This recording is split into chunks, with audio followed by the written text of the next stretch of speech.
Hello, 你好. Welcome to Mandarin Mama Chitchat. It is where Trista and Yao Yao, two Taiwanese moms, share intriguing conversations with amazing people from all over the world.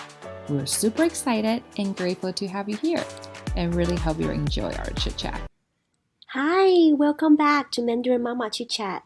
Your time is so valuable. I'm so glad you are here spending your valuable time with us. Thank you so much for being here. I want to make sure you subscribe to our podcast because we will have a new episode every week with amazing guests and I don't want you to miss it. So make sure you subscribe, you'll get notification. I also want you to go to our show notes after this episode and sign up for our newsletter. If you haven't signed up, make sure you sign up because you will get a new worksheet every month. Every month, Trista and I will have a special worksheet, something fun, Mandarin related. We will be sent it to you guys in the beginning of the month. So make sure you go to our show notes, find the link for subscribe to our newsletter. Hi everyone. Today we had a really nice conversation with Essie and Hsin-Fu. They are the founder of Resilient Panda. After chatting up with them, I felt like it's like a class, a nice, fun history class. They started Resilient Panda because they see a lack of people not knowing Asian American history. And I told them firsthand, I don't know much about Asian American history. I do know some Black American history because there's Black History Month, and my kids will bring in material to learn. And I also learned some at school when I was in high school, middle school, and then we celebrate like Martin Luther King and lots of Black African American heroes. And I told them during our conversation, my daughter Millie totally asked me this question a few years ago during Black History Month. They will bring like sheets. They have to study this person and this person during Black History Month, and they need to know what they did so great, and then tell their name and maybe the timeline. And she's looking at the pictures, and she's like, "Mommy, how come there aren't any Asians or anybody that looks like me?" At that time, I didn't know what to answer. I was like, I'm sure there are some that I don't even know of. And I am Asian American. I don't know if I would consider myself Asian American. I immigrated here and I still feel really rooted as, like, when people ask me, I'll say I'm Taiwanese. I think Millie identified herself as Taiwanese American though, since she's born and raised here. So this conversation, guys, this is so big, and it's such a big initiative. This is such a big thing we need to learn living here in the US. I think most of our audience are from America, but maybe some of you are not. But they are doing, Essie and Hsin-Fu are doing something great, something fascinating that I've never heard before. They really are bringing in, helping us, adults and children, passing on the culture and the heritage. We, like Hsin-Fu was saying, we wouldn't be here because of these people.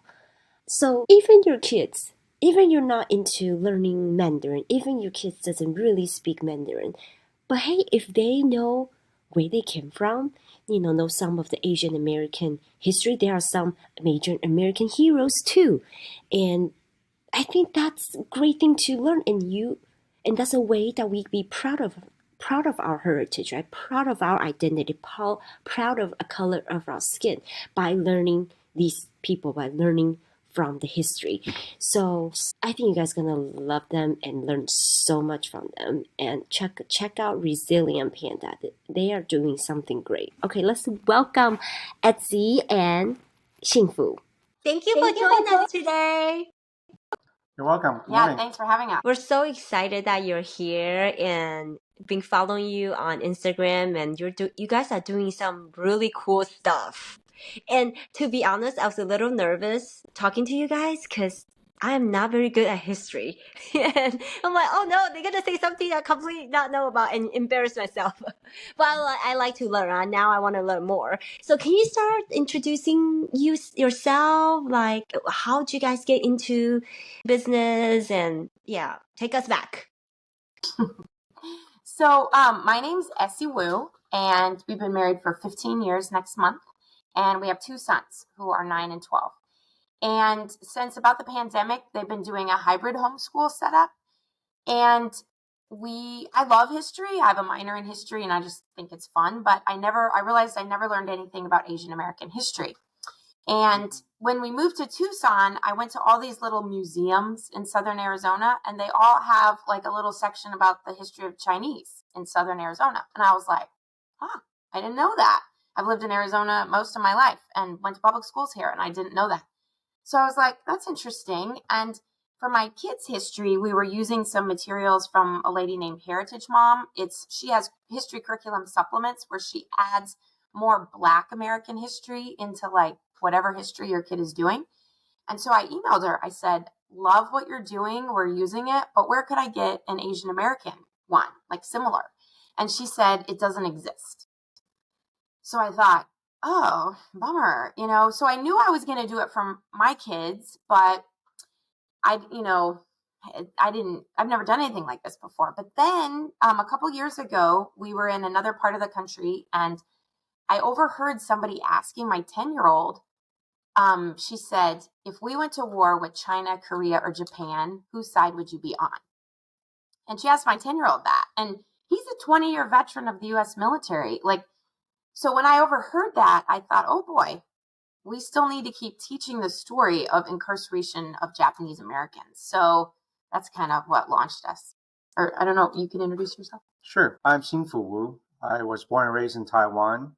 Came to the United States when I was 12, so almost 40 years ago.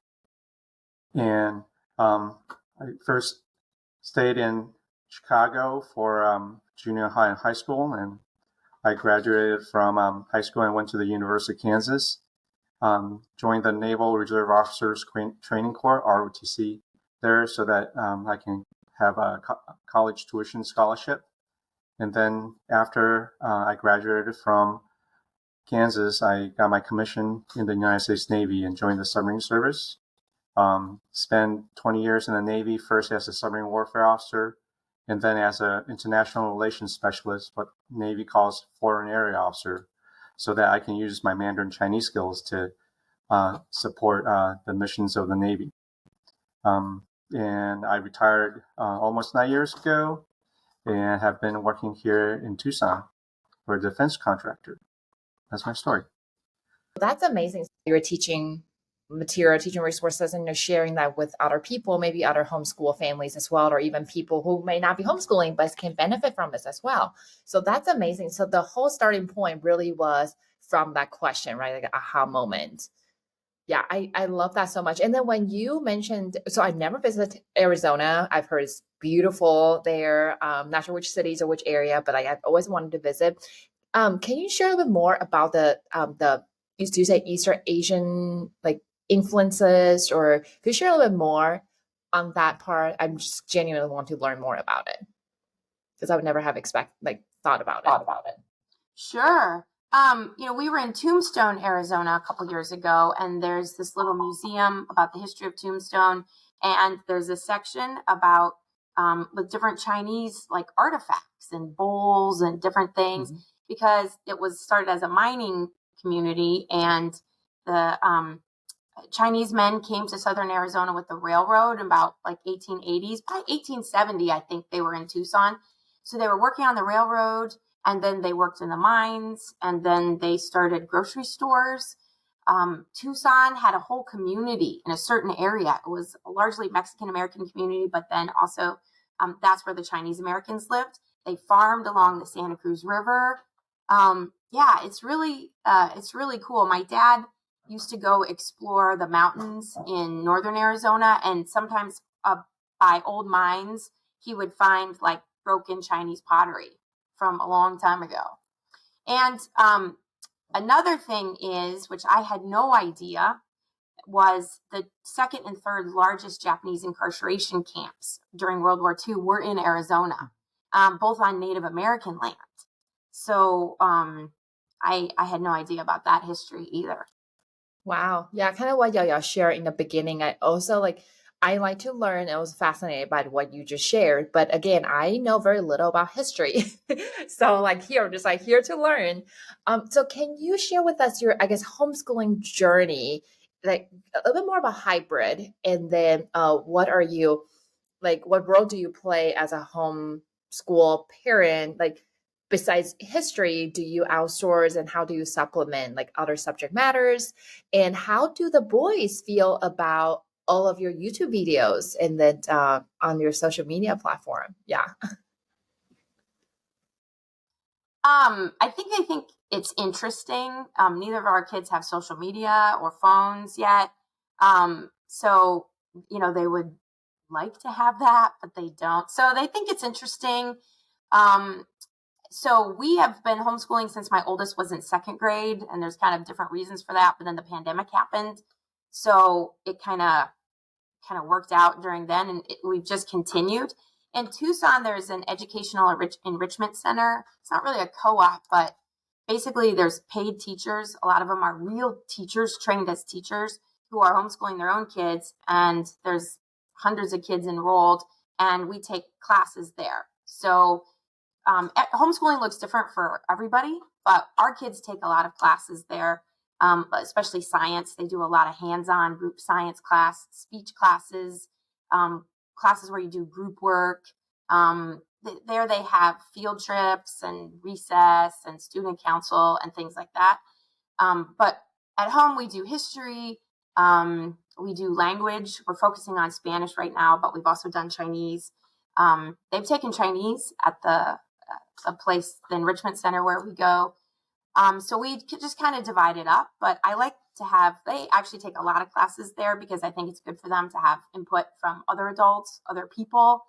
But it allows us to be flexible. Like we spent a month in Asia last October and we could do that. It was easier to do that because it's easier to miss. So, and it gives us time to incorporate this. Like next year, I'm teaching Asian American, Native Hawaiian, Pacific Islander American history at this enrichment center. And so my kids will be in the class and other kids. So that'll be fun. That is so fun. Okay, so you mentioned that so they're taking Mandarin right now at the enrichment center. But what Hsin-Fu? So you are fluent because you grew up in Taiwan. You did move here in the 12, right? So would you say you speak Mandarin to them exclusively, or how would you, like, could you share with us like their Mandarin learning journey? And now like you're adding another language. How many languages are you envisioning your sons to, I guess, to learn? Or just fascinating? Thanks. I assess that I speak proficient Mandarin Chinese, and because of school and because of the importance of communication, I thought of having the children learn Mandarin Chinese as well. While I'm working, I didn't have as much time to teach Chinese to them. But what I would do is incentivize them learning Chinese and then having them talk to my parents so that they can practice. And occasionally, when there's opportunities for a group session at home, we'll practice and play games using Chinese and for pronunciation to reinforce what they have learned. That's really nice. Yeah. Can you, now I'm actually really curious. I want to hear more about your Asia trip. You spent a whole month there. Which countries or city did you visit? And was the kids' first time, or how many times have they been to Asia prior to this? We had planned the trip shortly after my father passed away in July last year. We had thought about the trip for a couple of years, but because of the pandemic, we weren't able to go. After my father passed away, we thought it would be a good idea to commemorate his life by going back to Taiwan. He was born and raised in China, but we were unable to go to China because my work and other situations. And so Taiwan was the closest that we could. And my son was born in Seoul when I was stationed there. And so we thought we need to go to Seoul to see where my son was born. We need to go to Taiwan to see where I was born and where my dad took me around when I was growing up. And then we also have friends stationed in Japan. And so we thought, well, let's also put Japan on the trip. Now, my son had been to Taiwan when he was very, very little. When for the convenience of us stationed in Seoul, going to Taiwan, that was easy. But my youngest, he's never been out of the country until the trip last year. How do they like it? They loved it. It was so fun. And we tried to have it a balance of, museums, but also PC bangs and, parks and zoos and playing with other kids, seeing family. It was so fun. And, the food, we just ate tons of food and did lots of fun stuff. Tell them about what our youngest said when we were in Korea about the North Koreans. Oh, it was good for them. It kind of gave them a different perspective on the world, how travel does. And so we were in Incheon, South Korea at a museum for the Incheon landing in World War II. Sorry. I know history, right? In the Korean War. And so we're going through this and it's telling the story of, the Korean War. And the youngest said, I wonder how North Korea tells the story of the Korean War. Do they say, do they talk about how, they overran Seoul in 3 days, but not really talk about how much, then they were pushed back. So we thought that was really good because it was giving him the opportunity to think about how would someone from a different perspective see the same events. And we think that's a valuable skill for a lot of life. And I wanted to add, not only do they learn the culture, but they learn to travel and they learn the language. For example, the kids started to show me how to get on the train in Taipei. And he said, or they said, well, you put money here and you get the tickets there, and they were ready to go, and they were about to go through the ticket turnstile before we did. So yeah, I think it was very encouraging to see them learn so quickly. Right. And then like kind of homeschooling or like world schooling, like some people who do world schooling maybe like do visit different countries, travel around. And I think that that's like the best way of learning like the language, at least, right? The language and the culture, because prior to this trip, they have not really been in a Mandarin speaking country, fully immersed in it and using the Mandarin they know. So I'm sure you probably witnessed a tremendous like progress as well, or like how proud they feel about themselves. And I think that would really help with you said incentivizing, right? Kind of probably would help motivate them more, because a lot of times I find when we learn a language, it could be a little disconnection if you haven't really visited the country that speak that target language. So I'm so glad to hear that. And it was such a great experience all around. Yeah. Mm-hmm. So there is really no, were there any hiccups per se or something, like when you visit different cultures, sometimes the customs is different from, American culture or like your own home culture. Were there any moments it's more like, ooh, Like food, are they okay with that? yeah, like how accepting? Yeah. Yeah, they're pretty adventurous eaters. There was one point I had this rash and we wanted to get it checked out. And then, so it wasn't really like a problem. It wasn't anything serious, but we just got to see what it was like to visit the doctor in another country. Which was a really good experience. We all just went along and it was nothing. And so that was good. And, I don't really remember any. I think the only hiccup that was there was when we landed in Incheon, but that was all my fault. So I don't have to go into that. Yeah, we didn't Google Maps, and like we couldn't figure out how to navigate, and like the Uber, the taxi driver took us to our hotel, but we're like, no, this isn't it. So we just drove around for a while. You have to figure out what apps work in this country and what apps in that country. And so both of our kids lost teeth when we were there. And so one of them said, does the Tooth Fairy do foreign currency exchange? So I love that. I guess Great. that's another thing too. When you travel around, right, the different country, different cultures, and then like so Yeah. sometimes, so like my kids or like my husband from America, like we do Christmas here is huge, and then sometimes we're wondering like, hey, if we can go back to visit Taiwan in the winter because it's a lot more pleasant because in summertime it's really hot, right? And then but I'm like, but I'm not sure about Christmas in Taiwan. How do we like right? Like how to incorporate that?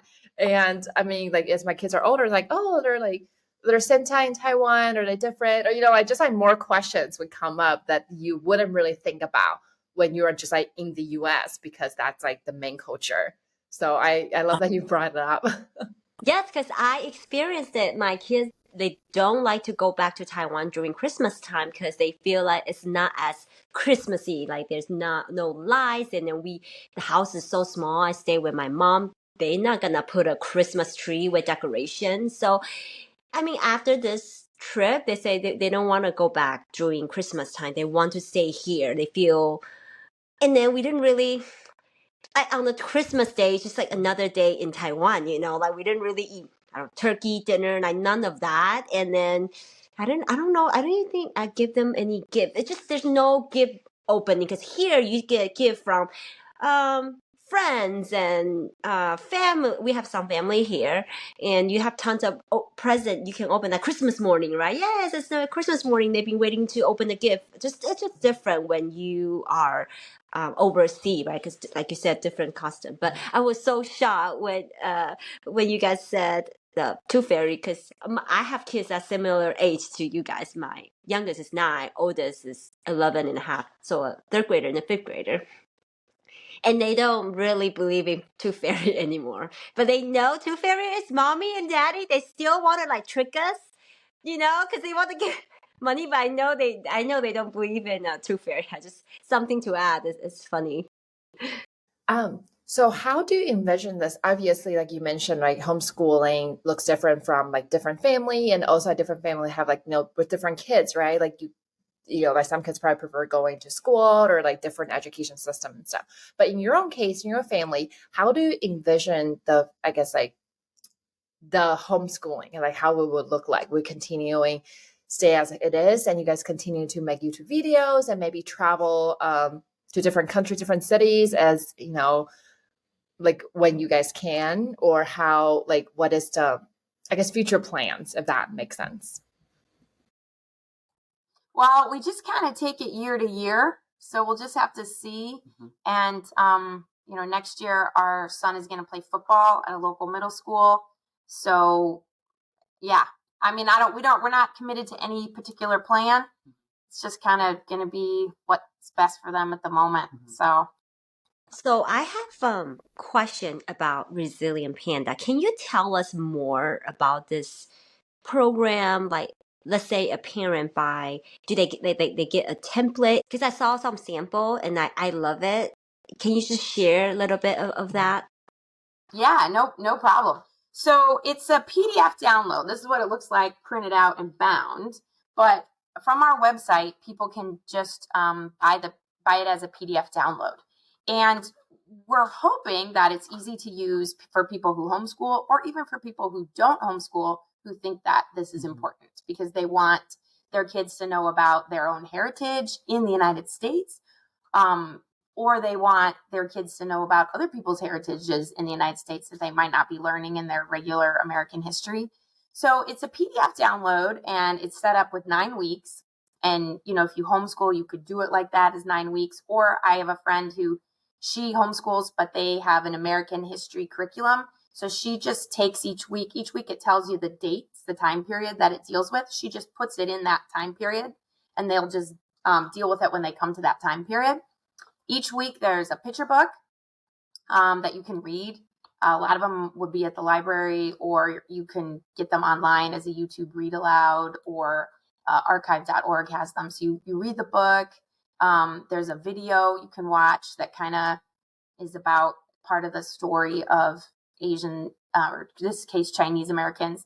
And then there's poetry each week, which is really cool. I would have never thought to include poetry, but this heritage mom, I kind of modeled it after her. She has these for Black American history. She always has poetry. So I was like, well, guess I have to have poetry.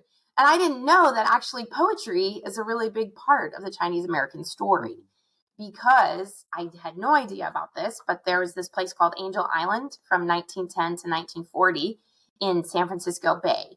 And it was an immigration station. It's kind of like the Ellis Island of the West, but it was more like an incarceration station, because there were a bunch of exclusionary laws saying, Chinese can't come, no Asians can come, things like this. No, they can't immigrate. So the only way you could immigrate is if you already were a U.S. citizen or your dad already was a U.S. citizen. So you had to prove that. And they would do that with these series of interviews. And so they would be for weeks or months in this detention center. And so a lot of them started carving poems in the walls. So that you can go to Angel Island now. I haven't been there yet, but I want to. It's a state park in California. And look at the walls. And there's all these poems in traditional Chinese. And they're in mostly like Tang Dynasty style, carved in the walls. It's fabulous. I mean, a lot of these were teenage boys. They came as very young men, sometimes without their fathers, and they were incarcerated, and they were like putting these poems. And some of the poems are very moving.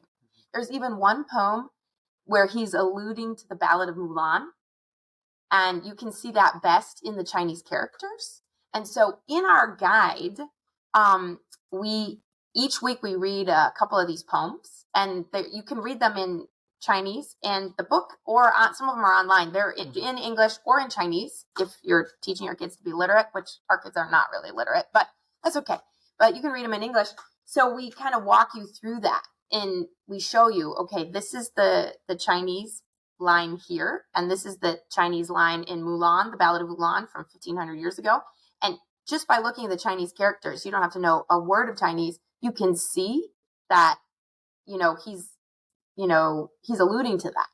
And so we bring people through that, because if people are learning Chinese, we think that's part of the ecosystem of language learning that's really supportive. But if they're not learning Chinese, we just want that exposure. We want people to think Chinese is not some mysterious thing which you could never learn.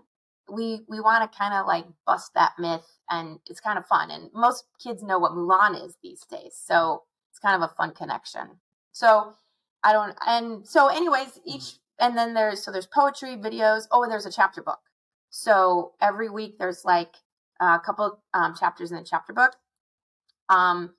If you are homeschooling or you like timelines, we're coming out with a timeline, but there's events you can kind of put on a timeline to kind of remind, if you're a kinetic learner, to kind of, and that's all connected to stuff you read about in the poems and the books or the videos.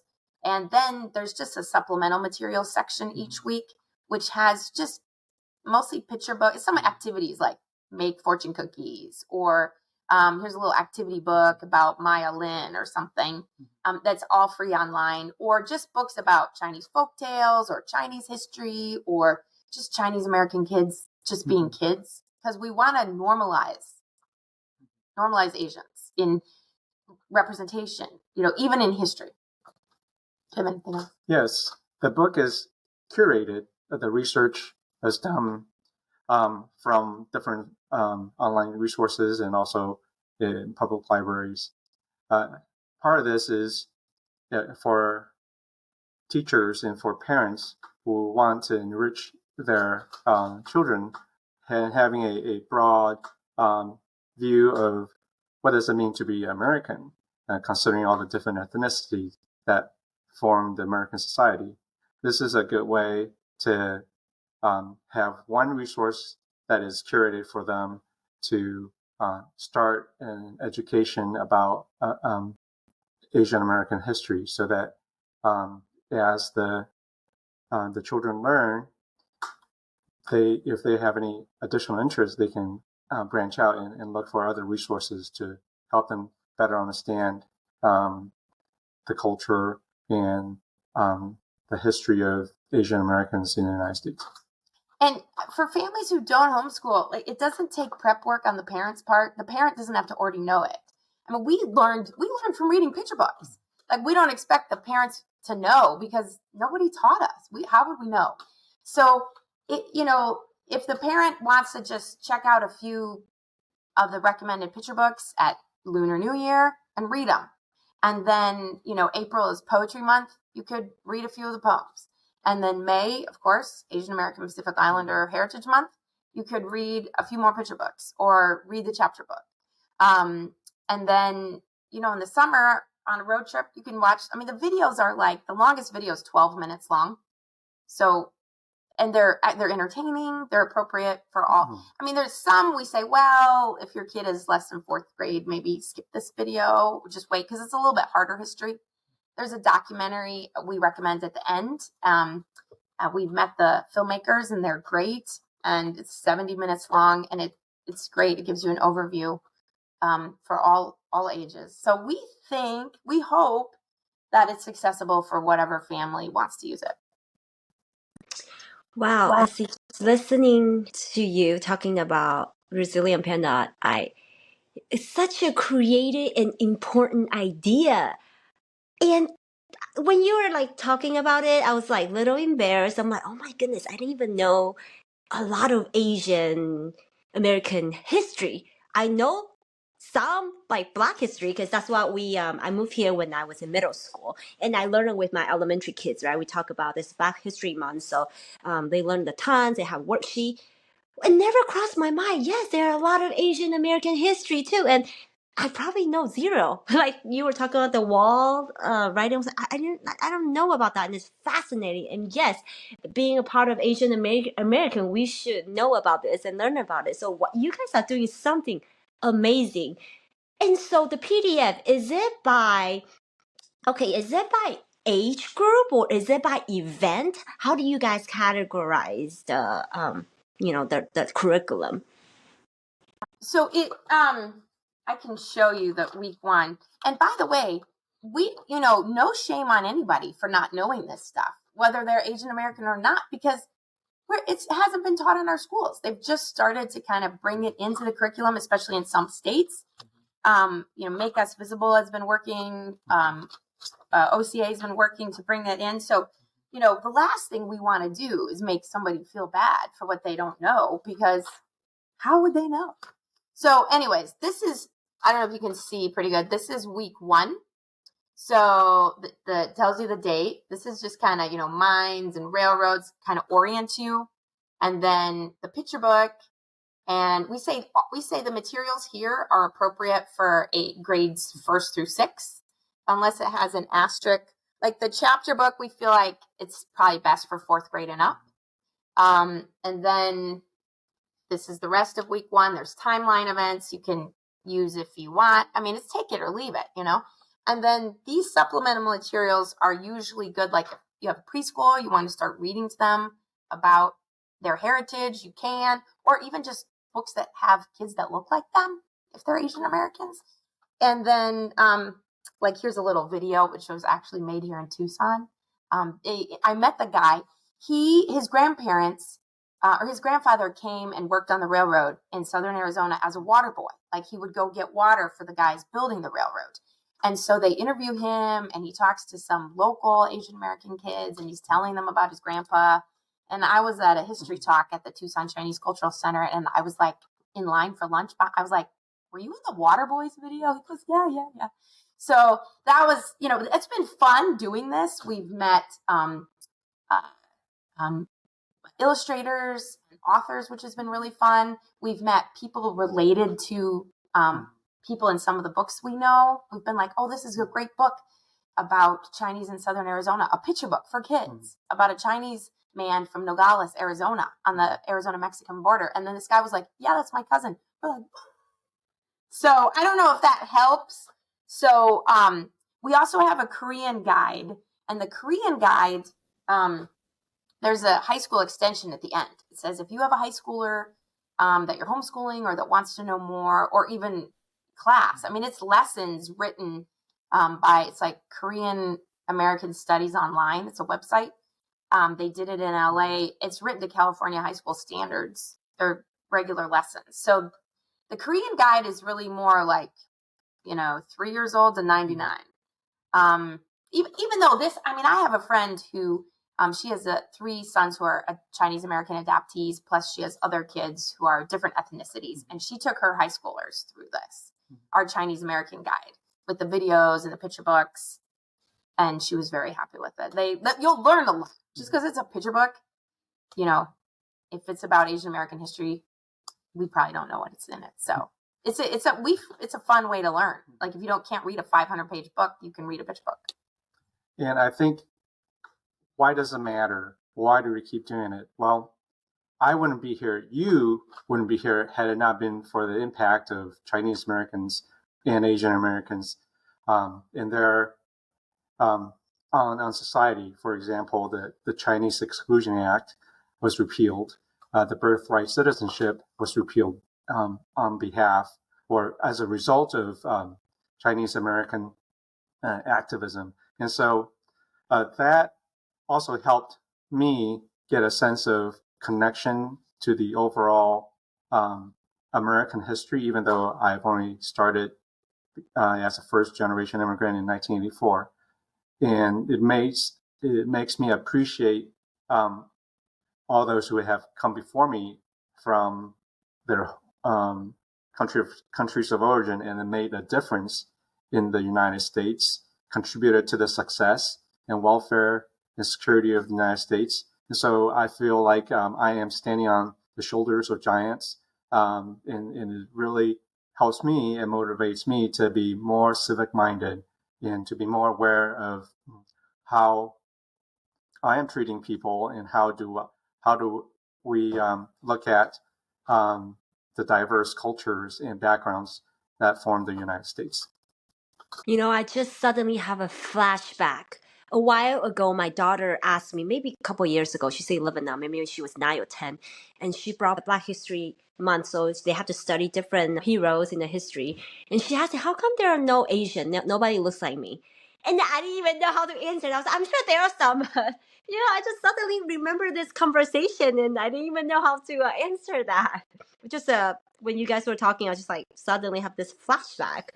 Mm-hmm. Yeah. For example, the Queen of Physics, Wu Jianxiong, she was born and raised in China, and she immigrated to the United States during World War II, and she was one of the discoverers and physicists who has helped other physicists, who took her research and made it more significant in the sense that they were the ones who received the Nobel Prize, but she didn't, even though she's the one who did the core research.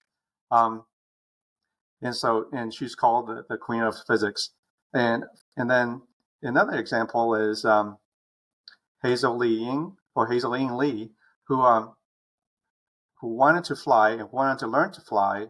And by World War II time, since she's a woman and she is unable to go and serve on the front lines, she helped fly airplanes and to deliver the airplane from the factory to where the military services will be using them. And she did hundreds of delivery flights. And so contributing to the national security of the United States.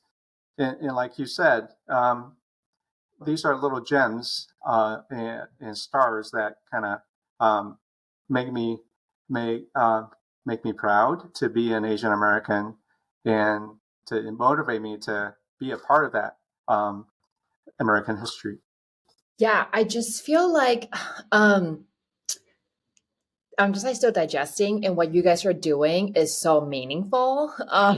You probably hear this a lot already, but me being an Asian, right, an immigrant here, I feel like I'm not just me personally. I guess I don't want to speak for the entire Asian population, but for me, it's I am in my own bubble, or I'm comfortable, right, and then I don't really question. More okay, this is the norm, I guess. So when you mentioned that normalized Asians, or just more promoting or like make it known, right? Like they exist already. We are not making something up. It just somehow they haven't been taught or shared. And I just never even questioned it or even digging in. So really, really appreciate and am thankful that you guys are taking on such a task. And it sounds like it's been an amazing journey too, because all the connections you guys have made along the way, this journey. Yeah, just like I definitely have to check out all your resources and all that because I will be a learner, a student of your resources. How long? Because this sounds like this is a huge task, right?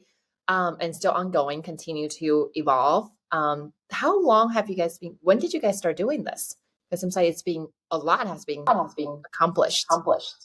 Our our company, Resilient Panda, was formed last April, so just over a year essentially. But the preparation started about 6 months before that. So that's why I would say about a year and a half. Yeah, I mean, it had kind of been brewing in our minds, like those events that I told you about, going to these museums and realizing every single museum has a Chinese section. Like, why did I not know about this? And I'm proud. I want my kids to be like, you're growing up in Tucson. Look, I mean, there's been Chinese here for over 100 years, 150 years practically. And I want them to know, I want my kids to feel like they belong. And I mean, I think everybody, all kids are made in God's image and they should feel like they belong, certainly in the United States. And so we kind of got a passion for that. And yeah, the Chinese American Guide came out last September.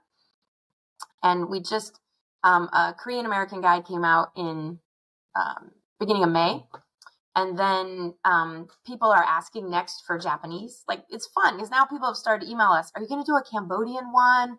My husband's, heritage in Cambodia and things like that. So I am teaching this class next year. And I want people to know the story about Hawaii, Hawaii being annexed, Philippines. I was never clear as a kid that the Philippines was actually part of the United States for much of the 20th century. And it's not all, yeah. I mean, there's, it's like history's like life, there's good and bad and ugly. So, I don't know. Hopefully, Lord willing, we'll make more of these because, like the Japanese American story, we think is really important to keep telling. That, the incarceration, that we think that story needs to keep being told. And there's a lot of great resources, and more coming out. There's a lot coming out, but what we want our guides to do is organize them for you. Like, it's great if people are, getting these books and reading them. But we're trying to put them in a context and a chronology to give a cohesive overview of Asian American history and how it connects to the rest of American history. There's a lot of connections, Native American connections, African American connections, Mexican American connections. There's stories because a lot of times they were living in these communities because maybe they couldn't live in the white communities or, and there's always white allies helping, the lawyers that advocated for Wong Kim Ark. And he's the one who he challenged. They wouldn't let him back in the country. He was born in the U.S. This is like 1890s. They wouldn't let him back in the country. He was U.S. born citizen, went to visit his parents in China. They wouldn't let him back in. He took his case to the United States Supreme Court. And the United States Supreme Court in the 1890s said he is a U.S. citizen. He was born in the United States and he's a U.S. citizen. It doesn't matter what color his skin is. And that's why we have birthright citizenship today in this country, because a Chinese American and some other people helping him took his case to the Supreme Court. And like, we're proud of that. We think that's awesome. There's an amazing picture book about that. I'm an American. We can even show it to you. And like, we want these stories to be told. It's awesome. Wow. Picture books that you've been sharing, it's like they are now like they're available, right? That you guys can create them. Wow. So there's a lot of great resources out there. Somehow I just don't know about them just in my little cave. Right. And, we're all busy. We don't have time to do the research. And so we've done it because I was already going to do it for my own kids because I enjoy it. And it's kind of, it's fun. So I figured, well, I'll share it with others in case anybody else is interested. And these authors they do so much research. The illustrators do so much research. They want to get it right. The colors are intentional. Even, some of these books, they'll have like pictures of, San Francisco's Chinatown in the, 1900, and like what the signs say in Chinese. It's all very intentional. They are putting a lot of effort in this, and we would love to amplify the message and get it out there. And we have videos to kind of fill in the gaps, because there's some stories that there's no picture book about, like Mamie Tape. She was an 8-year-old Chinese American girl, and in California, and her parents wanted her to go to school, and they wouldn't let her go to the local public school. And so they challenged it in court. They went to the California Supreme Court, and this was, I think, 1880s, maybe 1885. And they won. California Supreme Court in 1880s, they said, you cannot, she has to be able to go to school. And so that's like in the line of that case and the Mendez case in the 40s. Mexican-American families said, we want our kids to go to the same school, not this like Mexican school over here. And then Ruby Bridges. And so in our guide, we say, look, these are great to read together. And just this month in May, there came out 2 books about Mamie Tape's story, which I'm so thankful, because so we put a little video about Mamie Tape's story, because we feel like that's great. Kids need to know this story. So we have a little video about it. And then, we say, if you want, you can read this picture book about the Mendez family in the 40s and about Ruby Bridges in the 60s. And you can kind of make these connections. It's just such a powerful way too, is, we want to, right now people say, oh, global citizenship, right? We want to promote diversity and things like that. And a lot of times it's like, oh, through pop culture or maybe like the food and things like this. But what you guys are doing is even deeper, even more meaningful. And then it's very empowering, because it's not just superficial stuff. Obviously not talking down of other, like New Year celebrations, the dragon dance, and definitely not saying any lesser of them. But what you guys are doing is like from the roots and really learning about the culture, and have another layer of understanding and appreciation as well, and have the compassion, because I think would evoke a lot of, I don't know, questions or like reflections as well, regardless what color you are. And wow, thank you for doing this.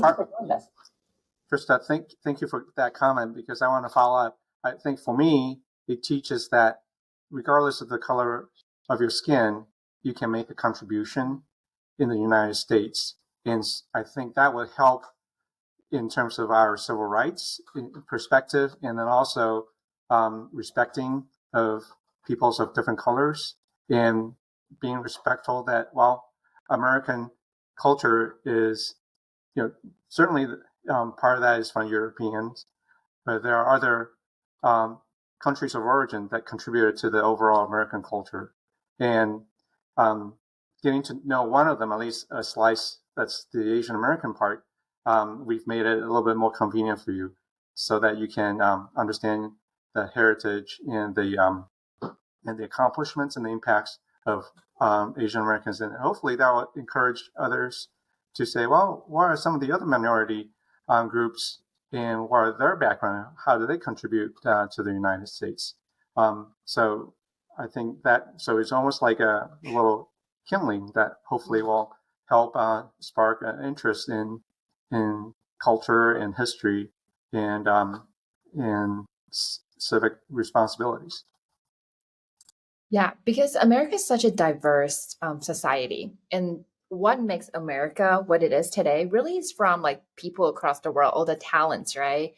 But for some reason, when people associate Americans, they still just associate to Europeans or white.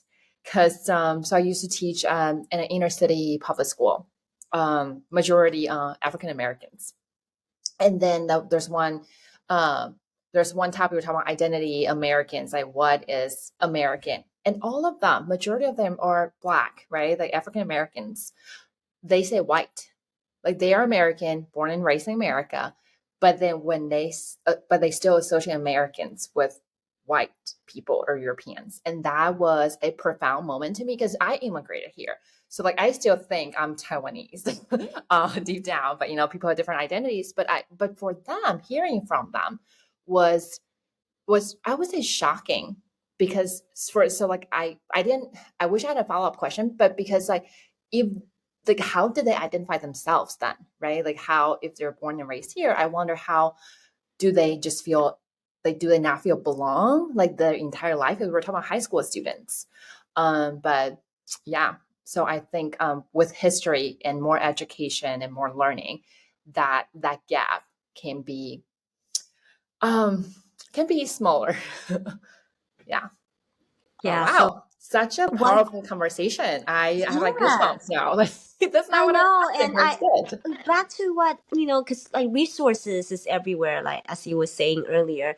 But like you guys are literally putting everything together. And yes, every parents are busy. We don't have time to look for this, look for that. And something Tristan and I are working as well, passing down that heritage and identity, and look for fun ways to do it, and not just because I feel like the workbook that you guys have is it's fun. You have picture book, you have a little video, and not just sitting there reading all this history, right? So I think it's great. And the goal, like I asked my daughter the other day, she's 11, so where are you from? Where do you think you're from? It's a tricky question. I want to see what she says.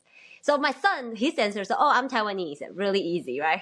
My daughter's like, well, I feel like I'm American inside, but outside I'm Taiwanese. I was like, okay, I take that. I mean, there's no right or wrong answer because she is born and raised here. But like my ultimate goal, like we are saying earlier, is to be proud of your heritage, where you came from, the culture, the language, and not, to be embarrassed, or like Trista, you were saying earlier, the students, they're Black, African American, but like the way they identify themselves.